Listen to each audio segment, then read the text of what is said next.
ಕಲ್ಯಾಣ ಕರ್ನಾಟಕದಲ್ಲಿ ಜೋರಾಗಿದೆ ನೀರಿಗಾಗಿ ಹಾಹಾಕಾರ. ಇನ್ನೂ ಬೇಸಿಗೆಗಾಲನೇ ಶುರುವಾಗಿಲ್ಲ, ಈಗಾಗಲೇ ಇಲ್ಲಿ ಹಾಹಾಕಾರ ಶುರುವಾಗಿದೆ ನೀರಿಗಾಗಿ. ಬೇಸಿಗೆ ಬಿಸಿಲು ಧಗಧಗಿಸುವ ಮುನ್ನವೇ ನೀರಿಗಾಗಿ ಇಲ್ಲಿನ ಜನ ಪರದಾಡ್ತಿದ್ದಾರಂತೆ. ಯಾದಗಿರಿ ಜಿಲ್ಲೆಯ ಹಲವೆಡೆ ಕುಡಿಯುವ ನೀರಿಗಾಗಿ ಇಲ್ಲಿ ಹಾಹಾಕಾರ ಶುರುವಾಗಿದೆ. ಕುಡಿಯುವ ನೀರಿಗಾಗಿ ಪ್ರತಿನಿತ್ಯವೂ ಗ್ರಾಮಸ್ಥರು ನರಕಯಾತನೆ ಅನುಭವಿಸ್ತಾ ಇದ್ದಾರೆ. ಗ್ರಾಮ ಪಂಚಾಯತ್ ಮುಂದೆ ಬಿಂದಿಗೆ ಹಿಡಿದು ನಿಂತಿರುವಂತಹ ಮಹಿಳೆಯರು ಗುರುಮಠಕಲ್ ತಾಲೂಕಿನ ಗಾಜರಕೋಟ್ ಗ್ರಾಮದಲ್ಲಿ ಧರಣಿ ಮಾಡಲಾಗಿದೆ.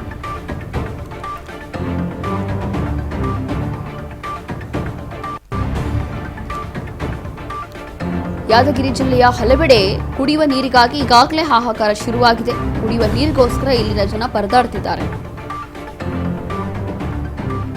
ಇನ್ನು ಜನವರಿ ತಿಂಗಳೇ ಮುಗ್ದಿಲ್ಲ, ಇನ್ನು ಮಾರ್ಚ್ ಅಥವಾ ಏಪ್ರಿಲ್ನಲ್ಲಿ ಬಿಸಿಲು ಶುರುವಾಗುತ್ತೆ ಅಂತ ನಾವು ಅಂದ್ಕೊಂಡಿದ್ವಿ. ಆದರೆ ಇಲ್ಲಿ ಗೊತ್ತಾಗ್ತಾ ಇರುವಂಥದ್ದು ಈ ಒಂದು ವಾತಾವರಣದಲ್ಲಿ, ಈ ಒಂದು ವೆದರಲ್ಲೇ ನೀರಿಗೋಸ್ಕರ ಇಲ್ಲಿ ಸಮಸ್ಯೆ ಶುರುವಾಗಿದೆ. ಅದರಲ್ಲೂ ಕೂಡ ಕಲ್ಯಾಣ ಕರ್ನಾಟಕದಲ್ಲಿ ನೀರಿಗಾಗಿ ಹಾಹಾಕಾರ ಶುರುವಾಗಿರುವಂಥದ್ದು.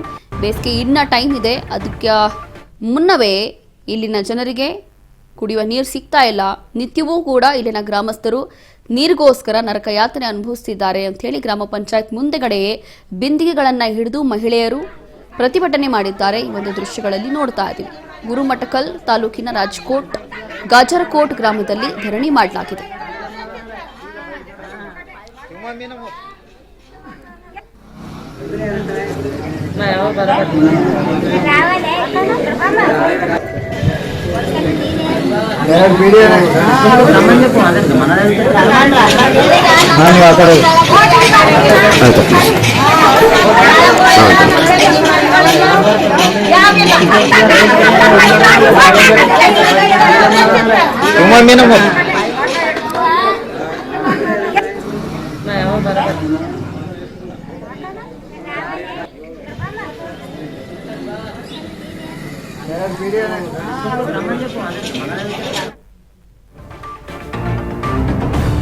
ಹನಿ ಹನಿ ನೀರಿಗಾಗಿ ಪರದಾಟ ಅನುಭವಿಸ್ತಾ ಇರುವಂತಹ ಮಹಿಳೆಯರು ಕಾರ್ಯಾಲಯದ ಮುಂದೆ ಖಾಲಿ ಬಿಂದಿಗೆ ಹಿಡಿದುಕೊಂಡು ಆಕ್ರೋಶ ಹೊರಹಾಕಿದ್ದಾರೆ. 10 ಬಾರಿ ಮನವಿ ಮಾಡಿದ್ರು ಕೂಡ ಈ ರೀತಿಯಾಗಿ ನೀರಿನ ಸಮಸ್ಯೆ ಆಗ್ತಾ ಇದೆ ಅಂತ ಹೇಳಿ ಇಲ್ಲಿನ ಪಿಡಿಒಗೆ ತಿಳಿಸಿದ್ದಾರೆ. ಆದರೂ ಕೂಡ ಅಧಿಕಾರಿಗಳು, ಸಂಬಂಧಪಟ್ಟಂತ ಅಧಿಕಾರಿಗಳು ಅಥವಾ ಪಿಡಿಒ ಬೇಜವಾಬ್ದಾರಿಯನ್ನು ತೋರಿಸಿದ್ದಾರೆ.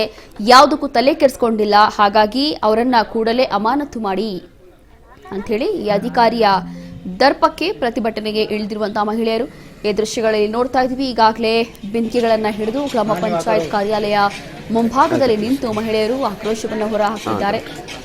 ಇನ್ನು ಬೇಸಿಗೆ ಕಾಲ ಆರಂಭ ಆಗಲೇ ಇಲ್ಲ, ಇನ್ನು ಬಹಳ ಸಮಯ ಇದೆ, 1-2 ತಿಂಗಳಾದ್ರೂ ಟೈಮ್ ಇದೆ. ಅದಕ್ಕೂ ಮುನ್ನ ಈ ಭಾಗದಲ್ಲಿ ನೀರಿಗೆ ಸಮಸ್ಯೆ ಶುರುವಾಗಿದೆ. ಅದರಲ್ಲೂ ಕೂಡ ಕುಡಿಯುವ ನೀರಿಗೋಸ್ಕರ ಪರದಾಡ್ತಿದ್ದಾರೆ ಇಲ್ಲಿನ ಜನ. ಸಂಬಂಧಪಟ್ಟಂತ ಅಧಿಕಾರಿಗೂ ಕೂಡ ತಿಳಿಸಿದ್ದಾರೆ.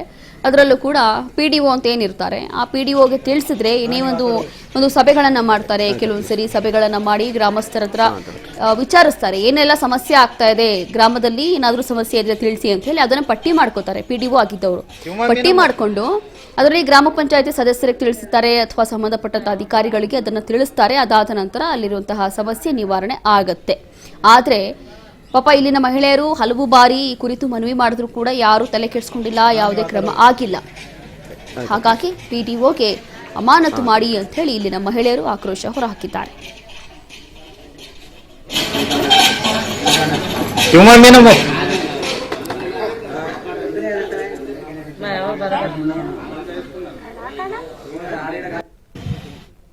ವಿಚಾರಕ್ಕೆ ಸಂಬಂಧಪಟ್ಟಂತೆ ಮತ್ತಷ್ಟು ಮಾಹಿತಿಯನ್ನ ಕೊಡ್ತಾರೆ ನಮ್ಮ ಪ್ರತಿನಿಧಿ ಬಸವನಗೌಡ ಪಾಟೀಲ್.